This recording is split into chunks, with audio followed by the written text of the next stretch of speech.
మహాకూటమిలో చంద్రబాబు నాయుడు గారు మన గౌరవ ముఖ్యమంత్రి గారు, గౌరవ ఉప ముఖ్యమంత్రి పవన్ కళ్యాణ్ గారు, ఐటీ శాఖ మంత్రులు మన ప్రధాన కార్యదర్శి లోకేష్ గారు ఒక మంచి కార్యక్రమం. పేదవాడు ఆరోగ్యం కోసం హాస్పిటల్కి వెళ్ళి అప్పులు పాలైపోయి ఇంటికి వచ్చి చిదిరిపోతున్నారు. ఆరోగ్యం బాగుందన్న సంతోషమా, అప్పుల్లో చిదిరిపోతున్నారన్న పరిస్థితులు వేళ చాలా పేద కుటుంబాలు ఉన్నాయి.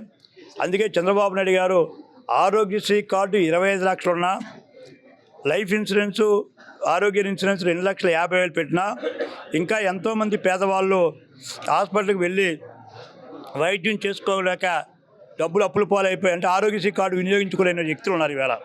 ఎందుకంటే ఆరోగ్యశ్రీ హాస్పిటల్ అందుబాటులో లేవు. మన మాడుగులు లాంటి మారుమూల ప్రాంతాలకి విశాఖపట్నంలో 40-50 ఉన్నాయి ఆరోగ్యశ్రీ హాస్పిటల్. కానీ ఎంతమంది వెళ్ళగలుగుతారు? మనం లోకల్గా ఏ చోడవరలోనే అనకాపల్లిలోనే ఎక్కడ వైద్యం చేయించుకుంటున్నాం.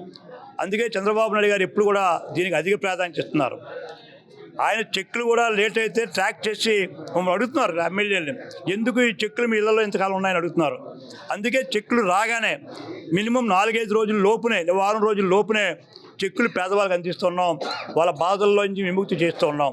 ఇలాంటి బహుత్తర కార్యక్రమం ఇచ్చిన చంద్రబాబు నాయుడు గారికి నేను మరొక్కసారి ఇలాంటి పేదవాళ్ళని ఆదుకునే మంచి కార్యక్రమం, ఆరోగ్య కార్యక్రమాన్ని ఇస్తున్నందుకు వారిని ప్రత్యేకంగా అభినందిస్తూ, మరి ఇంకా మిగతా లబ్ధిదారులు కూడా ఇప్పుడు యాక్చువల్గా అయితే ఇంతవరకు ఈ రోజు వరకు దగ్గర నేను 170, 180, 200 కుటుంబాలకి ఈ రకమైన ఆర్థిక సహాయం చేయడం జరిగింది.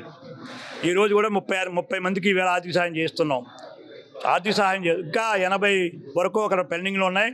సంక్రాంతి లోపున ఆ 80 మందికి కూడా ఈ నెలాఖరికేమో 20 లోపునే, పండగ లోపునే మొత్తం ప్రతి ఒక్క సీఎంఆర్ఎఫ్ కూడా మంజూరు చేయించి వాళ్ళ చేతికి అందజేయడం జరుగుతుంది.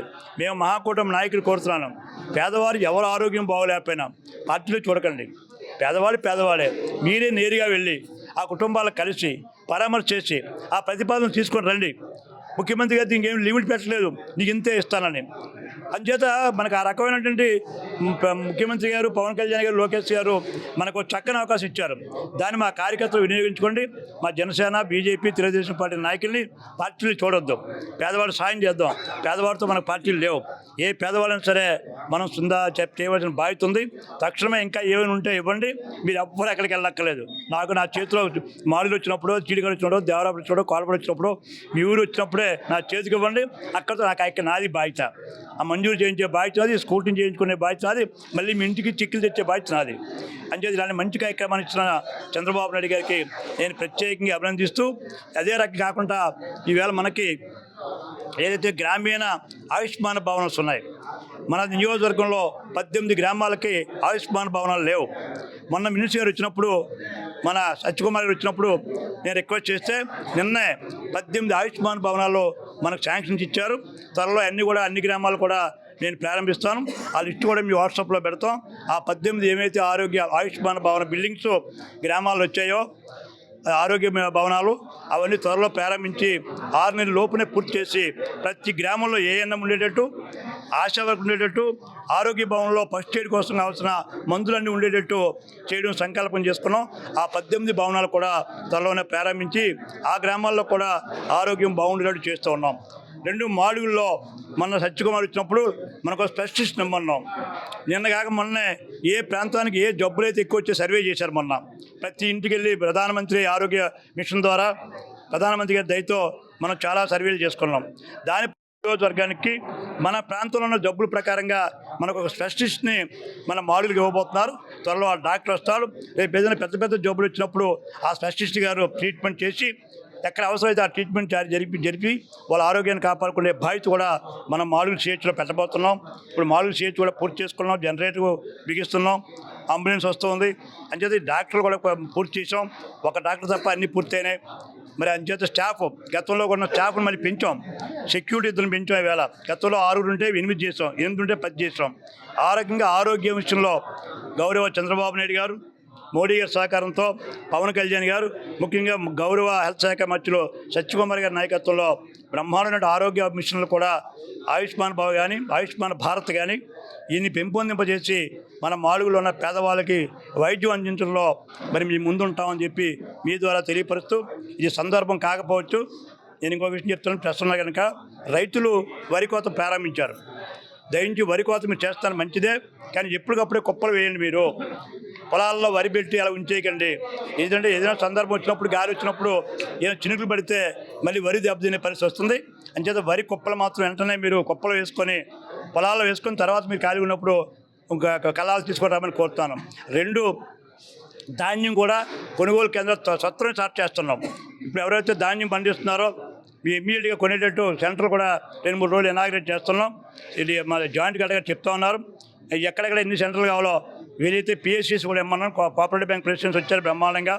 వాళ్ళు కూడా ధాన్యం కొనుగోలు పరిస్థితి ఇస్తే వాళ్ళు కూడా ధాన్యం కొనుక్కుంటారు. ఒక గ్రామాల్లో ఉన్న రైతు సేవా కేంద్రం ఆర్ఎస్ఎస్ఏ కాకుండా కోఆపరేటివ్ బ్యాంకుల ద్వారా ధాన్యం కొనమన్నాం. అదృష్టం ఏంటంటే భగవంతుడు మన మోదుకొండ తల్లి దయ వల్ల, ఆ వెడిగొండ దయ వల్ల, చోదరప్పని దయ వల్ల ఈవేళ ధాన్యం మన నియోజకవర్గంలో 100కి 100 ఎక్కడ ఒక్క దెబ్బ తినకుండా, ఒక్క చెంటు కూడా పోడవకుండా 100కి 100 ధాన్యం వస్తుంది. అంచేత ధాన్యం అనేది డిమాండ్ ఉంటుంది నాకు డెఫినెట్గా. కాన్స్టిట్యున్సీలో ఉన్న పెద్ద రోడ్డు వడ్డాది తాడిపత్రి. నేను శంకుస్థాపన చేసి మే కల్లా మేము తార్ రోడ్డు వేస్తామని చెప్పాం. జూన్ 1st వీక్లో తార్ రోడ్డు స్టార్ట్ చేసాం. ఎక్కడ మన ముకుందపురంలో కాదు, గాజు మా ఎంకోట కూడా స్టార్ట్ చేసాం. వర్షాలు అనుకోకుండా మన దురదృష్టం, నా దురదృష్టం, మన దురదృష్టం, ప్రజల దురదృష్టం. ఆ వేళ నుంచి మొత్తం వర్షం పడని రోజు అంటూ లేదు మాడుగుల్లో. నిన్న కాక మొన్న 4 రోజులు బట్టి క్లియర్ అయిపోయింది. నిన్నే చీఫ్ ఇంజనీర్ వచ్చేలేదు, అమ్మాయి వచ్చేలేదు, మీకు చెప్పే ఉంటారు. త్వరలోనే వడ్డా నుంచి తాడిపత్రి రోడ్డు తార్ రోడ్డే వేయాలి. మనం రోడ్డు వైండింగ్ చేస్తాం, రౌటింగ్ చేస్తాం. గోతులు పడ్డాయి వాస్తవం, నేను కూడా ఒప్పుకుంటున్నాను. తారు త్వరలోనే స్టార్ట్ చేస్తాను. బహుశా మొత్తం ఒక నెల రోజుల లోపునే వాళ్ళ తారు వచ్చేస్తుంది. రాగానే స్టార్ట్ చేయించే బాధ్యత నాది. ఇదే కాదు, ఒకటే కాదు, వడ్డా తాడిపత్రే కాదు, కాచిపురంటూ గౌరపాలెం కూడా లైసెన్స్ పెట్టండి. లేదా ఆర్ఎస్ఎస్లో కూడా మీకు ధాన్యం కొనే పరిస్థితిని బ్యాగులు తెచ్చి అడిగి పెడుతున్నాం. ఏ గింజ కూడా మీకు కొనే బాధ్యత నేను తీసుకుంటున్నాను. 2 డబ్బులు కూడా 2 రోజుల్లో మీ అకౌంట్లో పడేటట్టు ధాన్యం కొనే అమ్మే రైతుకి ఇబ్బంది లేకుండా ప్రతి గింజ డబ్బులు ఇచ్చి, ప్రతి గింజకి వెనువెన్నే డబ్బులు ఇస్తాం. కనుక ధాన్యం విషయంలో రైతులు పంట మనకు చేతికి వచ్చింది, దాన్ని జాగ్రత్తగా బాధ్యతగా తీసుకోమని కోరుతూ మా డిపార్ట్మెంట్ ఇంకోటి చెప్పాను. మన ఏవైతే ప్యాడీ హార్వెస్టింగ్ మిషన్స్ ఉన్నాయి, వరి కోత యంత్రాలు వచ్చాయి. ఇప్పుడు నాకు ఒకటి ఎదురైంది మాడుగులు ఎక్కడో నాకు తప్పించింది అవి కూడా మా డిపార్ట్మెంట్కి ఒకవేళ లేబర్ దొరకకపోతే ఇమ్మీడియట్గా వచ్చేటట్టు ప్యాడీ హార్వెస్టింగ్ మిషన్స్ తీసుకురామని చెప్పాను.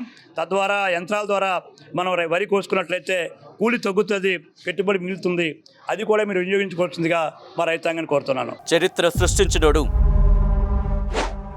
ఇప్పుడు ఆ చరిత్రని తిరగరాయబోతున్నాడు. అబద్ధాల గోడల్ని బద్దల కొట్టి నిజాలను రాగా మీ ముందుంచబోతున్నాడు. నిజమైన వార్తల కోసం వెంటనే డౌన్లోడ్ చేసుకోండి రా యాప్ని.